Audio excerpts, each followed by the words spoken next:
数万年了，老子终于回来了！以朱雀星的实力，已无力抵抗前一族。师兄，3月之期已到，你可考虑好了？朱雀木一开，游戏开始。Halo Sobat Donghua 97 dimanapun kalian berada, jumpa lagi di channel ini dalam pembahasan alur Donghua Renegade Immortal episode yang ke-98. Gimana kabar kalian? Semoga selalu sehat dan baik-baik saja ya. Oke guys, gak usah bertele-tele lagi, kita langsung saja gas alur ceritanya. Setelah puluhan ribu tahun tersegel dalam manik menantang surga, akhirnya si Tunan kembali memiliki tubuhnya sendiri. Kebebasan yang telah lama dirindukannya kini berada dalam genggamannya. Dan seperti biasanya, hal pertama yang muncul dalam pikirannya bukanlah kultivasi atau balas dendam, melainkan pesta pora. Si Tunan bukanlah tipe pembudidaya yang menempuh jalan untuk mengejar keabadian. Bagi si Tunan, kultivasi hanyalah alat sederhana yang bertujuan untuk menikmati hidup sepenuhnya. Baginya, apa artinya kekuatan bila tidak bisa digunakan untuk bersenang-senang? Di cerita ada sebuah planet bernama Feng Luan, di mana di planet tersebut semua pembudidaya kebanyakan adalah wanita. Wanita di sana merupakan eksistensi kecantikan kelas dunia dan itu membuat si Tunan tak sabar. Si Tunan pun mengajak Wang Lin supaya ikut dengannya. Tetapi Wang Lin menolaknya. Wang Lin akan tetap teguh pada jalannya yang lurus dan serius. Mendengar itu, si Tuman justru menertawakannya, menyebutnya terlalu membosankan. Karena bagi si Tunan, hidup tanpa kenikmatan itu seperti berkultivasi tanpa nafas perjalanan hidup. Si Tunan memang jauh dari biasa. Di awal-awal masa mudanya ia bahkan pernah menyerah pada kultivasi. Ia melarikan diri ke sebuah negeri kecil tanpa pembudidaya, menyamar sebagai raja. Si Tunan selalu berpesta pora, setiap malam dikelilingi para wanita cantik tanpa seorang pun yang berani menentangnya. Hidupnya seperti mimpi hingga suatu hari datanglah masalah. Seorang kultivator formasi inti mengacaukan semuanya. Dari situ hidupnya menjadi siklus panjang antara mencari kekuatan demi bertahan hidup dan kembali menikmati dunia. Setiap kali naik tingkat, dari formasi inti jiwa hingga formasi jiwa, ia kembali mencoba menjalani hidup sebagai raja pesta. Tapi sayangnya kekacauan selalu mengejarnya sampai akhirnya ia bertemu dengan satu orang yang paling mempengaruhi hidupnya. Orang itu bernama Ye Wuyo, yang merupakan pendahulu Vermilion pertama. Sosok itu seperti campuran antara guru dan kakak, dengan kerja keras, penuh tekad dan punya cita-cita besar. Bersama-sama mereka mengangkat negara budidaya kecil menjadi negara peringkat 6 dan akhirnya dipercaya aliansi budidaya untuk menjaga sebuah planet, yaitu planet Vermilion. Namun kebahagiaan itu tak bertahan lama. Musuh muncul. Perang pun pecah sehingga sampai membuat Ye Wuyo mengorbankan dirinya untuk menyegel klan Immortal. Sebelum meninggal, Ye Wuyo menjerat si Tunan menjadi Vermilion generasi kedua. Dengan begitu mimpi hidup tenang si Tunan kembali dikubur oleh tanggung jawab. Kini setelah semua itu berlalu, si Tunan hanya ingin bersenang-senang lagi. Tapi Wang Lin berbeda dengan dirinya yang telah tumbuh sebuah tekad kuat. Bukan untuk wanita atau kemewahan, tapi demi mengejar makna sejati dari kultivasi. Wang Lin bukan si Tunan yang menghidupi dunia dengan tawa, tetapi seseorang yang ingin berdiri di puncak dan memandang langit dengan bangga untuk menemukan apa arti surga sesungguhnya. Meski kedua jalan mereka berbeda seperti siang dan malam, namun mereka tetap berjalan bersama untuk sementara. Karena misi Wang Lin berikutnya adalah mengambil kembali bagian jiwanya dari makam Vermilion, tempat misterius yang hanya bisa dimasuki oleh kultivator tahap transformasi jiwa. Dan sayangnya si Tunan meskipun sudah mencapai tahap Askenden tidak bisa ikut masuk. Tapi itu bukan akhir dari segalanya, karena si Tunan tetap punya cara. Meski rumit, namun harapan terbesar tetap berada pada Wang Lin sendiri. Dengan tekad bulat, Wang Lin menatap ke arah negara Vermilion, siap menuntaskan urusannya di planet ini dan melangkah menuju langit yang lebih luas. Si Tunan tertawa, yakin bahwa jalan mereka akan bersilangan lagi suatu hari nanti, dan saat itu tiba. Dia sudah menjadi pangeran di planet Feng Luan. Tentu saja tepat sebelum mereka berpisah, Wang Lin sempat bertanya satu hal, apa wilayah di atas tahap Askenden. Si Tunan mulai menjelaskan bahwa di atas ranah Askenden terbentang satu rahasia besar yang hanya diketahui segelintir orang di dunia ini. Dunia kultivasi tak hanya berhenti pada tahap Askenden. Justru tahap itu hanyalah sebuah pintu gerbang menuju alam yang lebih tinggi, yaitu alam nirwana. Banyak kultivator yang terhenti di depan pintu ini bukan karena kurang usaha, tetapi karena waktu dan umur mereka habis sebelum sempat menembus ambang tersebut. Namun bagi mereka yang berhasil melangkah lebih jauh, harapan akan kehidupan yang jauh lebih panjang pun terbuka. Tapi hidup yang diperpanjang bukan berarti hidup abadi.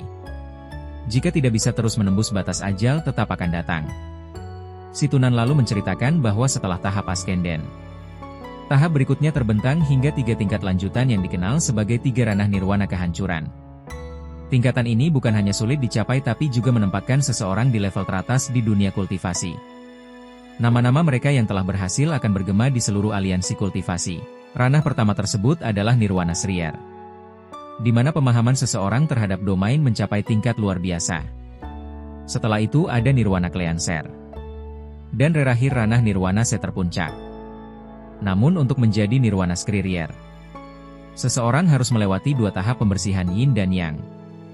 Untuk Nirwana Cleansing ini bukan sekedar perubahan kekuatan tapi transformasi mendalam dalam pemahaman terhadap domain itu sendiri.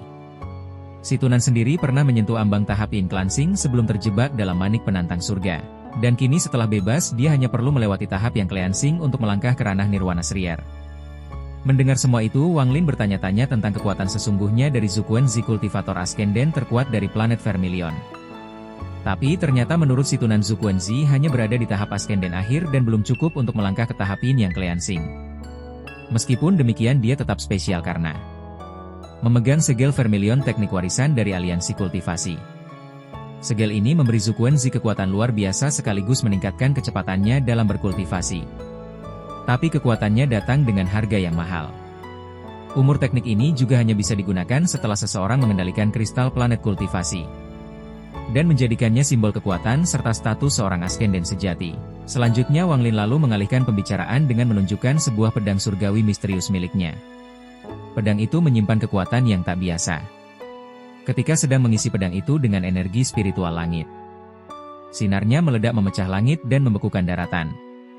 Di bawah sebuah kekuatan yang benar-benar menggetarkan. Setelah meneliti dengan cermat situnan menyimpulkan bahwa pedang itu adalah harta langit kualitas menengah. Dan merupakan bagian dari satu set berjumlah 4 pedang. Jika digabungkan kekuatannya maka bisa naik setara harta surgawi berkualitas tinggi. Namun karena roh pedangnya belum sepenuhnya menyatu, maka kekuatannya pun masih terbatas. Situnan bahkan tergoda untuk memilikinya tapi karena kedekatannya dengan Wang Lin, dia mengurungkan niat. Ia juga menyebutkan bahwa harta seperti ini sangat langka bahkan hanya satu saja bisa memicu perang besar di antara planet-planet kultivasi. Pada saat pembicaraan belum selesai, Wang Lin lalu memanggil keluar harta lainnya yaitu kereta perang Dewa Pembunuh. Kereta perang kuno dengan roh binatang buas yang langsung mengaum. Begitu muncul melihatnya mata Situnan langsung terbelalak terpanah oleh kekuatan dan keangkeran kereta itu. Situnan menatap kereta perang milik Wang Lin dengan mata berbinar. Situnan berkata, benda itu bukan sekedar alat transportasi, itu merupakan harta celestial. Meski tergolong berkualitas rendah kekuatannya nyaris menembus ke tingkat menengah. Dan ini baru kereta yang paling kecil dari 3 yang Wang Lin miliki. Situnan yang dulunya sosok sombong dan kuat, ini tak bisa menyembunyikan kekagumannya apalagi saat Wang Lin memberinya teknik rahasia untuk mengendalikan kereta perang itu. Sebuah teknik kuno ditinggalkan oleh sang pencipta harta itu sendiri. Tanpa banyak basa-basi, Wang Lin menghadiahkan kereta tersebut kepada Situnan, agar sang teman tua memiliki alat tempur yang layak dalam perjalanannya untuk membalas dendam. Tanpa perangkap binatang roh yang mengendalikan, kereta itu langsung melarikan diri. Tapi tidak untuk waktu lama Situnan langsung mengejarnya sambil tertawa puas. Namun di balik momen itu sebuah bayangan gelap mulai menyelimuti seluruh benua Vermilion. 4 pasukan besar klan Immortal muncul dari 4 arah mata angin, lalu menutupi langit dengan awan hitam yang bergemuruh. Waktu 3 bulan telah berlalu. Mereka telah siap menggunakan serangan terakhir terhadap negara Vermilion. Pertempuran akan segera dimulai dari 2 pohon reinkarnasi raksasa yang berdiri megah di tanah Vermilion. 2 sosok agung muncul roh leluhur dari negeri ini. Mereka bergegas menuju pusat benua Gunung Vermilion. Namun kekuatan musuh terlalu besar. 4 garis pertahanan runtuh satu demi satu. Mantra-mantra bergaung di seluruh benua menandai dimulainya perang besar yang menggetarkan tanah dan langit. Di puncak Gunung Vermilion berdirilah satu sosok tua dengan jubah merah yang berkibar tertiup angin. Dia adalah Zukuzi, satu-satunya kultivator tingkat Askenden yang tersisa di negara ini. Tatapannya tajam namun penuh dengan kesepian dan keteguhan satu persatu para pembudidaya. Anggota di sekitarnya diperintahkan untuk segera mundur. Kini Zuquenzi berdiri sendiri bersiap menghadapi gelombang kehancuran. Tak lama kemudian 2 sosok yang sudah dikenal Qian Feng dan Liu Mei terbang menemuinya. Mereka tidak berkata banyak. Mereka akan menghadapi ujian hidup dan mati dari keempat penjuru para pemimpin tertinggi klan Immortal Abadi. Dari arah timur leluhur kelima klan Abadi muncul, ia merupakan pemuda bertato emas, dan dari barat seorang wanita mempesona dan dua roh leluhur lainnya dari selatan serta dari utara seseorang yang pernah dikenal Zhu Quenzi. Yun Kuezi dulu saudara seperguruan kini menjadi musuhnya.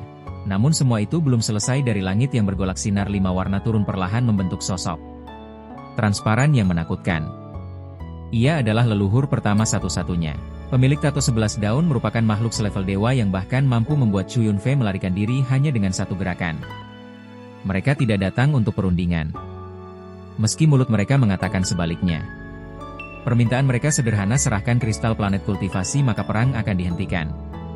Tapi Zun Kuezi sudah tahu kata-kata itu hanyalah topeng untuk menutupi niat sebenarnya leluhur kelima. Pada akhirnya klan Abadi memulai serangan dengan darah sebagai harga dan tato sebagai senjata. Dia melepaskan segel berbahaya ke arah Zhu Kuezi. Namun yang ia temui bukanlah pertahanan biasa. Cahaya kemasan meledak dari tubuh Zhu Kuezi menghancurkan segelan. Dalam sekejap energi itu mampu membuat dahi sang penyerang meneteskan darah, tapi pertempuran baru saja dimulai. Zhu Kuezi melesat dengan kecepatan kilat, lebih cepat dari kecepatan mata para musuh. Dengan suara yang bergema dari kehampaan dia mengaktifkan jurusnya yaitu segel Vermilion. Dalam sekejap langit menjadi gelap, api menyala ribuan kaki. Di sekelilingnya membakar tanah dan mengguncang udara. Sebuah penik raksasa burung api suci keluar dari tubuhnya dan melesat ke bumi. Leluhur pertama pun turun tangan. Tato 11 daun di dahinya mulai bersinar. Satu helai daun jatuh perlahan namun membawa kekuatan yang bisa mengoyak dimensi di tengah medan perang. Pertempuran mulai membarah. Benua Vermilion berdiri di ambang kehancuran. Langit di atas planet Vermilion bergemuruh saat seekor puenis api muncul dari udara mengeluarkan suara menggelegar saat menembus barisan pertahanan. Dua leluhur kuat, leluhur pertama dan leluhur kelima dengan kecepatan luar biasa. Puenis api itu menyerbu ke arah leluhur kelima dan dalam sekejap. Suara ledakan mengguncang langit dan bumi. Dalam 3 tarikan nafas leluhur kelima pun tewas mengenaskan di tangan Zhu Kuezi. Zhu Kuezi berdiri dengan wajah pucat akibat dari penggunaan segel Vermilion untuk memanggil burung Phoenix. Energi yang dia gunakan bukanlah teknik biasa. Setiap kali digunakan, segel itu memaksa kekuatan hidup penggunanya.